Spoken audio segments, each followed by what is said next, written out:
Halo semuanya, perkenalkan, aku Muhammad Rahel Aislami dari program studi akuntansi sektor publik.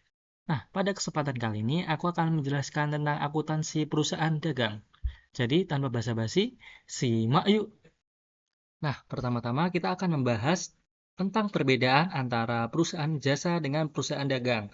Nah, perusahaan jasa kan sudah kita pelajari nih di materi sebelum UTS. Lalu sekarang kita masuk ke perusahaan dagang. Lalu apa sih perbedaan antara kedua perusahaan tersebut dan apa yang berbeda tentang catatannya? Nah, sekarang kita masuk ke sifat-sifat perusahaan dagang. Nah, yang pertama, perbedaan antara perusahaan jasa dan perusahaan dagang adalah aktivitas utama mereka, di mana aktivitas utama dari perusahaan jasa ini menjual jasa tanpa memiliki barang dagang. Sedangkan aktivitas utama dari perusahaan dagang adalah menjual barang dagang ya teman-teman. Nah, pada perusahaan dagang, aktivitas utama mereka adalah menjual barang yang telah mereka beli tanpa merubah barang tersebut. Nah, contoh yang ada di sekitar kita seperti Alfamart, Indomaret, supermarket, yang mana mereka itu menjual barang tanpa mengubah barang yang telah mereka beli. Nah, ketika sebuah perusahaan dagang melakukan pembelian terhadap barang dagang, maka itu akan dicatat sebagai akun pembelian. Sedangkan ketika perusahaan tersebut melakukan penjualan terhadap barang dagang, maka akan dicatat sebagai penjualan. Nah, yang terakhir, barang dagang yang masih tersisa pada akhir periode akuntansi itu disebut merchandise inventory. Nah, perlu digarisbawahi, merchandise inventory ini penting ya teman-teman, karena akan sering kita temui di sesi-sesi berikutnya. Nah, berikutnya kita akan masuk ke multiple step income statement. Nah, income statement pada perusahaan dagang ini ada dua ya teman-teman. Yang pertama itu income statement yang seperti biasa yang kita buat pada perusahaan jasa. Lalu yang kedua ada multiple step income statement. Nah, multiple step income statement ini terdiri atas beberapa bagian ya teman-teman. Nah, bagian pertama itu ada laporan pendapatan dari penjualan. Nah, pada pendapatan dari penjualan atau revenue from sales ini terdapat sales, lalu ada sales returns and allowance, ada sales discount, dan net sales. Nah, sales ini adalah pendapatan yang kita dapatkan dari menjual barang dagang ya teman-teman. Ingat, menjual barang dagang. Jadi, apabila kita mendapatkan pendapatan dari sumber lain yang bukan barang dagang, itu tidak termasuk ke sales ini. Nah, lalu ada sales returns and allowance. Nah, sales returns ini adalah ketika kita sebagai penjual barang ya teman-teman, kita itu menerima kembali barang yang telah kita jual dari pembeli. Nah, pengembalian barang kepada kita ini itu bisa terjadi karena banyak hal ya teman-teman. Bisa aja karena barangnya rusak ataupun barangnya tidak sesuai. Nah, itu bisa saja barang tersebut dikembalikan kepada kita. Nah, itu masuknya ke akun sales returns. Nah, yang terakhir adalah sales discount. Nah, sales discount ini adalah potongan harga yang kita berikan sebagai penjual karena keadaan-keadaan tertentu. Misal ketika pembeli kita itu membayar dengan lebih cepat dari jatuh tempo. Itu bisa saja kita sebagai perusahaan memberikan diskon. Lalu yang terakhir ada net sales atau penjualan bersih. Penjualan bersih ini adalah penjualan akhir kita yang kita dapatkan dari sales dikurangi oleh sales returns dan juga sales diskon. Nah, lalu kita akan mendapatkan net sales atau penjualan bersih kita.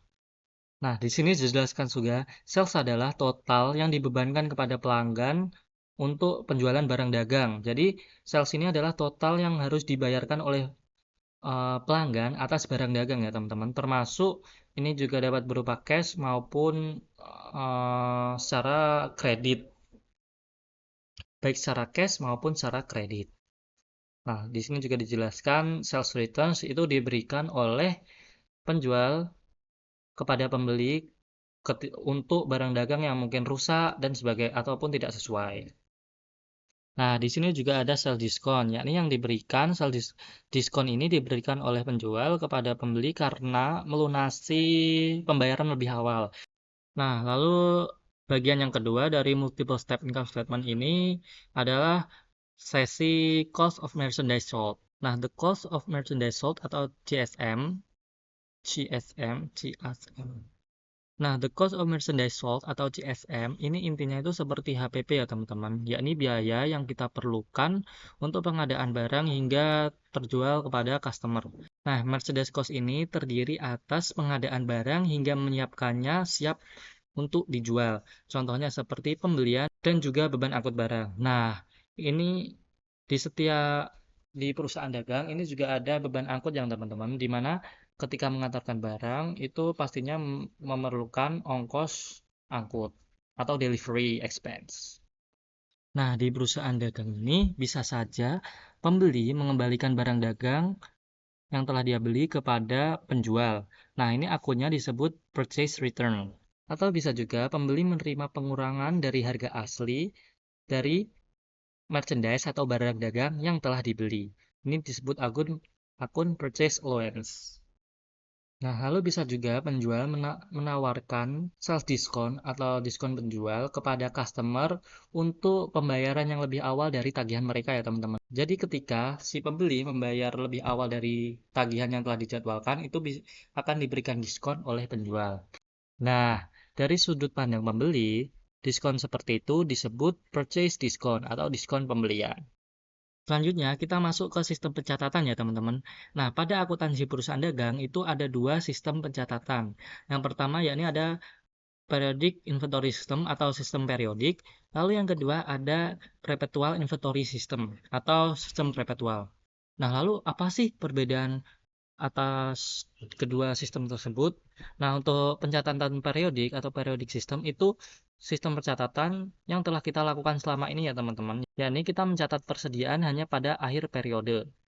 Sedangkan catatan perpetual atau perpetual inventory system ini pencatatan dilakukan diperbarui secara real time setiap ada transaksi. Jadi ketika ada barang dagang yang masuk ke gudang ataupun ketika keluar pada gudang itu akan diupdate setiap waktu. Perlu digarisbawahi, perbedaan pencatatan ini sangat penting ya teman-teman karena ketika kita menggunakan periodic system ataupun perpetual system itu akan menghasilkan pencatatan yang berbeda pada jurnal kita.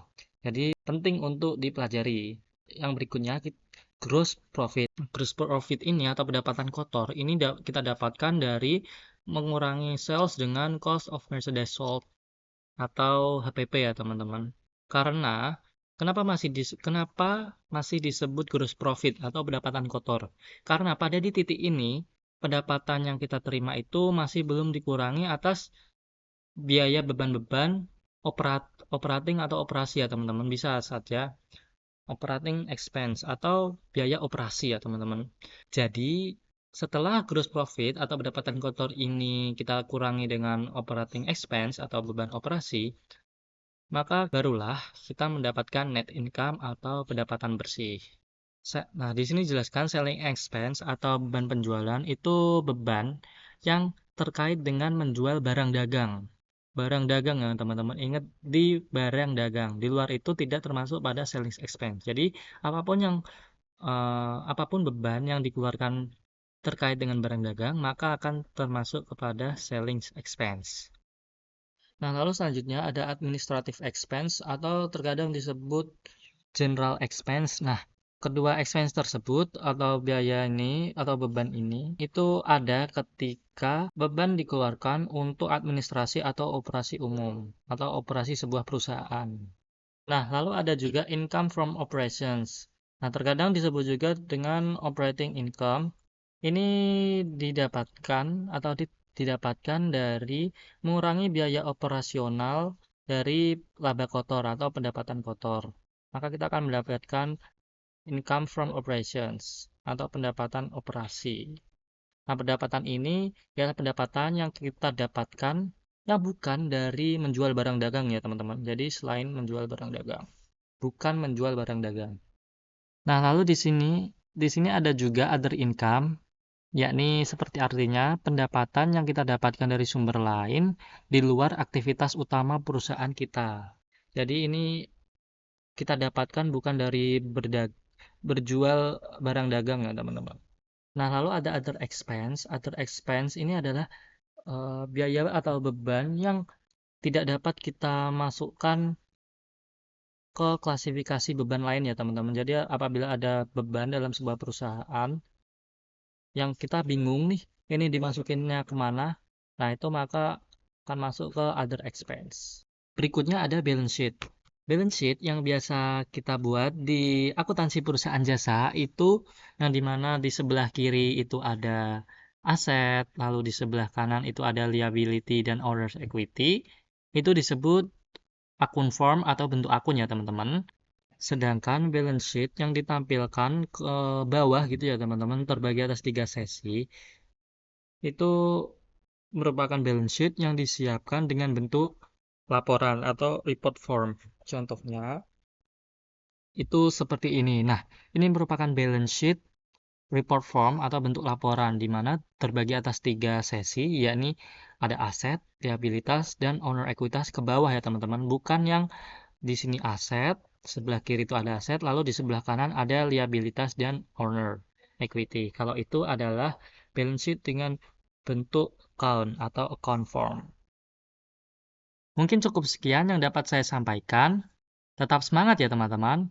Jangan lupa nonton video berikutnya. Sampai jumpa.